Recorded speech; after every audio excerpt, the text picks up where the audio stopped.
اعوذ باللہ من الشیطان الرجیم بسم اللہ الرحمن الرحیم وقضینا الی بنی اسرائیل فی الکتاب لتفسدن فی الارض مرتین ولتعلن علوا کبیرا۔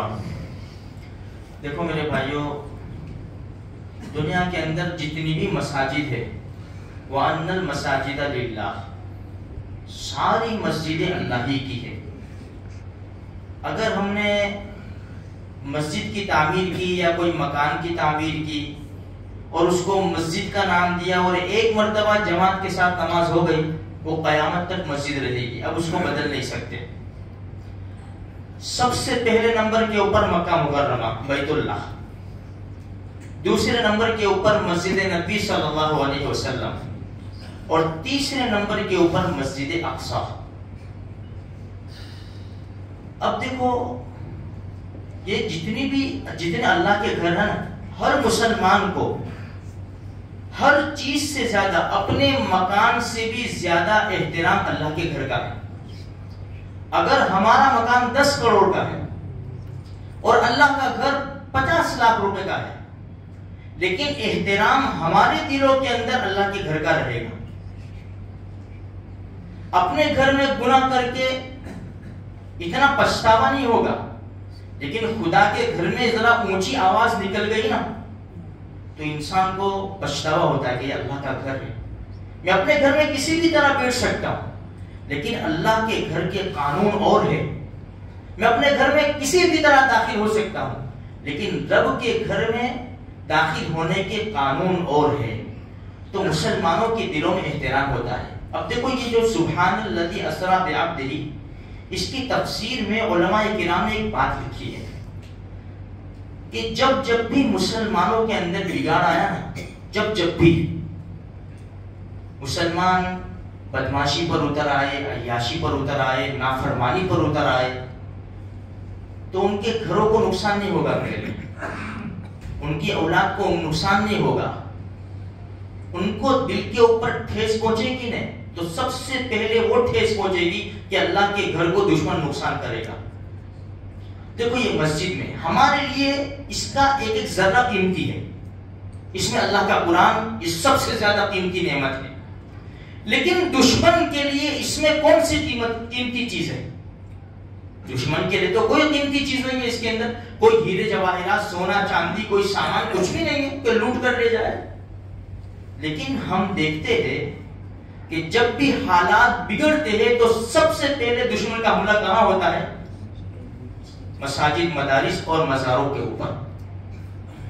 اولیاء کرام کے مزاروں کو شہید کیا جاتا ہے، مدارس کے اوپر حملے ہوتے ہیں، اللہ کے گھر کو شہید کیا جاتا ہے۔ مسلمان کے دل کے اوپر ٹھیس یہاں لگتی ہے۔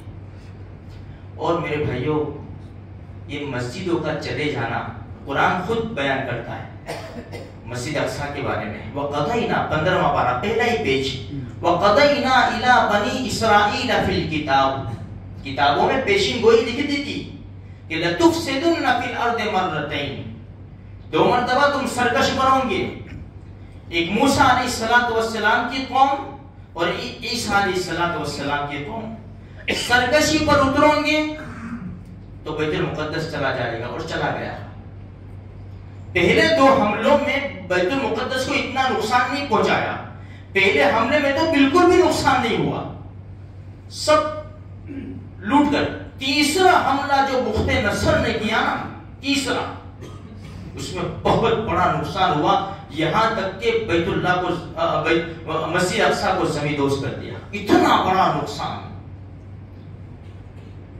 تو کہنے کا مقصد یہ ہے میرے بھائیوں کہ جب مسلمان نافرمانی پر اترتا ہے نا، تو پھر اللہ کے گھروں کو اور مقدس جگہوں کو نقصان ہوتا ہے۔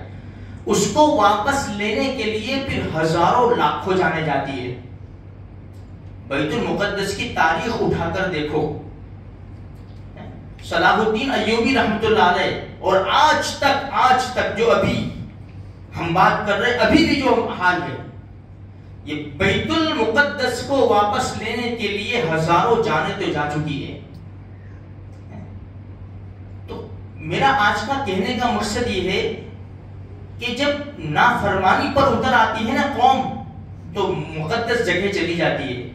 اس لیے ہمارے ذمہ ضروری ہے اللہ کے گھر کو آباد کرے، مسجدوں میں حاضری دے، فجر کی نماز میں خصوصاً حاضری دے، جیسے حی علی الصلاۃ حی علی الفلاح کی آواز کان میں پڑے سارے کام چھوڑ دے، میرے رب نے بلایا ہے۔